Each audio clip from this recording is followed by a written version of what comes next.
अपना जमाना आप बनाते हैं, अहले दिले हम वो नहीं है जिसको जमाना बना गया है। सोमवार की सर्द सुबह और गुनगुनी धूप में विधानसभा परिसर में लगभग 6 फुट का हैंडसम नवनिर्वाचित विधायक सफेद रंग के बंद गले के कोट में चेहरे पर बाल सुलभ मुस्कान लिए प्रवेश की तो सबकी नजरें उनको प्रशंसा के भाव से देख रही थी। एक अत्यंत प्रतिभावान युवा सालों के लगातार संघर्ष और अनथक प्रयासों के बाद आज विधानसभा की दहलीज पर दस्तक दे चुका था। संघर्ष के दिनों में जहां घंटों प्रदर्शन के नेताओं से मिलने के लिए जहां कितनी ही बार पुलिस की झिड़कियां सुनी और जहां कई कई दिनों तक अपने इलाके की समस्याओं की फाइल उठाए इधर से उधर फिरता रहा, आज वही विधानसभा उसके स्वागत के लिए पलके बिछाई बैठी थी। उपचुनावों में परिवारवाद और विरासत के दावेदारों के बीच अर्की विधानसभा से संजय अवस्थी की जीत हवा के एक सुखद झोंके की तरह है। गलाकाट प्रतियोगिता के इस दौर में जहां राजनीति केवल अत्यंत प्रभावशाली वर्ग की बपौती बनकर रह गई हो, ऐसे में एक साधारण लेकिन मेहनती व महत्वाकांक्षी कार्यकर्ता का टिकट हासिल करना और फिर जीत कर दिखाना वास्तव में काबिले तारीफ है। अपने युवा दिनों से फर्स्ट क्लास क्रिकेट के मैदान में हिमाचल की ओर से रणजी तक का सफर तय करने के बाद संजय अवस्थी ने 90 के दशक में सार्वजनिक जीवन में पदार्पण किया था। 7 अक्टूबर 1963 को वन विभाग के अधिकारी के घर में संजय अवस्थी ने हिमाचल विश्वविद्यालय से कला संकाय में मास्टर्स किया है और इनकी कॉलेज की शिक्षा संजौली कॉलेज में संपन्न हुई। सोलन नगर परिषद में पार्षद रह चुके अवस्थी का सोलन नगर परिषद का उनका कार्यकाल मिसाल के तौर पर याद किया जाता है। पार्षद पद पर भी उनका सफर कठिन परिश्रम से ही शुरू हो सका, जब कांग्रेस के उस जमाने के दिग्गज हेमराज गोयल को संजय अवस्थी ने सोलन के वार्ड नंबर 9 से हराया, जबकि इन्हीं हेमराज से वह 5 साल पहले केवल 4 मतों से हार गए थे। संजय अवस्थी सोलन जिला क्रिकेट संघ के कार्यकारी अध्यक्ष भी रहे। सोलन की अपनी कर्म भूमि में दिन रात सार्वजनिक जीवन में मशगूल रहने वाले संजय अवस्थी के राजनीतिक सफर में परिसीमन आयोग के एक फैसले ने ठहराव ला दिया। सोलन निर्वाचन क्षेत्र अनुसूचित जाति के उम्मीदवार के लिए आरक्षित कर दिया गया। भाजपा के तत्कालीन मंत्री और सोलन से विधायक डॉक्टर राजीव बिंदल भी इसके बाद नाहन शिफ्ट हो गए, लेकिन संजय के लिए राह आसान नहीं थी, क्योंकि वे बिंदल की तरह ना तो मंत्री ही थे और ना ही पार्टी में उनके विरोधियों की कमी थी। सोलन के साथ लगते क्षेत्र पच्छाद, कसौली, कसुम्पटी आदि सभी अनुसूचित जाति के लिए रिजर्व हो गए थे। ऐसे में संजय ने अपने अर्की के पुश्तैनी गांव को अपनी कर्म भूमि चुना और नए सिरे से सार्वजनिक सेवा में जुट गए। साल 2009 में अर्की ब्लॉक कांग्रेस अध्यक्ष पद पर पहुंचकर संजय अवस्थी ने पीछे मुड़कर नहीं देखा। अपना व्यवसाय भी संजय ने सोलन से दाड़ला घाट शिफ्ट कर लिया और मानो अर्की के ही हो गए।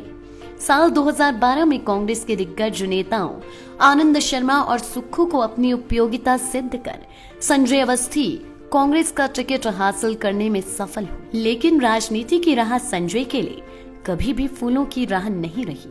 टिकट मिलने के बावजूद स्थानीय राजनीति के चलते उन्हें बेहद कम मतों से हार देखनी पड़ी, लेकिन संजय का हौसला नहीं टिका। मानो कह रही हो, दिल ना उम्मीद तो नहीं, नाकाम ही तो है। लंबी है गम की शाम, मगर शाम ही तो है। साल 2017 के चुनावों में अचानक ही दिवंगत मुख्यमंत्री वीरभद्र सिंह ने अपना चुनाव क्षेत्र शिमला छोड़कर सोलन के अर्की से चुनाव लड़ने की घोषणा कर दी और एक बार फिर संजय अवस्थी से विधायकी दूर होती दिखी। वीरभद्र सिंह की मृत्यु के बाद जब कैंडिडेट की बात चली तो अर्की ने संजय अवस्थी में ही संभावना देखी। हालांकि एक गुट विशेष ने संजय का विरोध किया, लेकिन 10 सालों में संजय अवस्थी की जमीन पर उपस्थिति और जनता में पकड़ से वो विरोध नक्कार खाने में तोती साबित हुआ। संजय अवस्थी शान से विजयी हुए। सोमवार को विधानसभा अध्यक्ष विपिन परमार ने संजय अवस्थी को 2 अन्य नवनिर्वाचित विधायकों के साथ पद व गोपनीयता की शपथ दिलाई। इस शपथ के साथ ही संजय अवस्थी ने साबित कर दिया कि वह साधारण मिट्टी से बने व्यक्ति न होकर जुझारूपन की एक जीती जागती मिसाल है।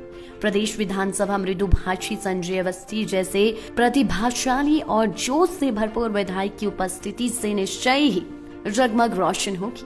संजय अवस्थी की जीत सार्वजनिक जीवन में अच्छे लोगों की प्रवेश की शुरुआत है और एक सुखद संदेश भी। मैं जीत का श्रेय अपने जो मतदाता हैं अर्की विधानसभा क्षेत्र के सभी मतदाताओं को इस जीत का श्रेय देता हूं। और क्योंकि लोकतंत्र में जनता जनार्दन है, जनता भगवान का रूप है, और मैं अपनी जीत का श्रेय उन सभी को देता हूं।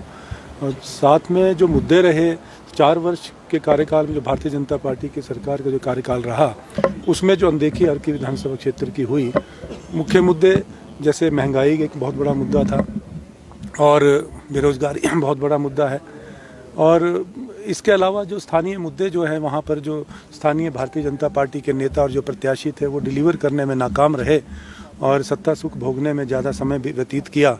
तो ये सब इन सब का जो आज परिणाम सामने है कि आज जनादेश जो कांग्रेस पार्टी को, कांग्रेस को मिला है, और आज मैं विधायक बनकर जो है यहाँ पर पहुँचा हूँ। इस जीत का श्रेय जो है समस्त जनता को, जो अर्की के मतदाता हैं, उनको देता हूँ। सर, 1 साल से कम का समय बचा है, ऐसे में आपकी प्राथमिकताएं क्या रहेगी जिन्हें आप समय रहते पूरा करना चाहेंगे? अगस्त माह में माननीय मुख्यमंत्री महोदय ने अर्की विधानसभा क्षेत्र का दौरा किया था और उसमें घोषणाएं करके आए थे। मेरा ये प्रयास रहेगा कि वो जो घोषणाएं करके आए हैं उनको मैं पूरा करवाने का प्रयास करूंगा ताकि लोगों को उनका लाभ मिल सके। और ये इसलिए भी ज़रूरी है क्योंकि लोकतंत्र में जो हमारे राजनेताओं का जो एक विश्वास, जो जनता का उनके ऊपर विश्वास होता है, एक विश्वास ही एक ऐसी कड़ी है जो आम मतदाता को राजनेताओं के साथ जोड़े रहता है। तो अगर सार्वजनिक मंच से इस तरह से महत्वपूर्ण पद पे, जो मुख्यमंत्री के पद पे होते हुए कोई झूठी घोषणाएं करे तो एक विश्वास टूटता है, और उस विश्वास को कायम रखने का प्रयास के लिए मैं ये कोशिश करूँगा कि जो घोषणाएं करके आए हैं उनको वो पूरा करें। अवस्थी जी, 1 साल बाद फिर से चुनाव है, फिर से आप चुनाव मैदान में होंगे, क्या ये जो जीत का सिलसिला है कांग्रेस का आगे भी जारी रहेगा? बिल्कुल बिल्कुल, ये आगाज़ है, ये आधारशिला, ये नींव रखी गई है 2022 के आम चुनाव के लिए, और आने वाले 2022 के आम चुनाव में एक इमारत बनेगी, एक तस्वीर बनेगी जो आज जो लोगों ने देखी है, और प्रचंड बहुमत से जो है कांग्रेस पार्टी बहुमत में आएगी और सरकार बनाएगी और लोगों की सेवा करेगी। लाइफ टाइम्स टीवी डेस्क की रिपोर्ट। हिमाचल की सबसे बड़ी ऑटो डीलरशिप गोयल मोटर्स में नौकरी करने का सुनहरा अवसर। सोलन, शिमला, सिरमौर और किन्नौर में चाहिए sales executive, service executive, field executive, motor mechanic और ड्राइवर। शानदार करियर संभावनाएं व इंडस्ट्री में बेहतरीन सैलरी पैकेज। तो आज ही कॉल करें 9418035372 पर और ईमेल से भेजिए अपना बायोडाटा hr@goilmotor.com पर।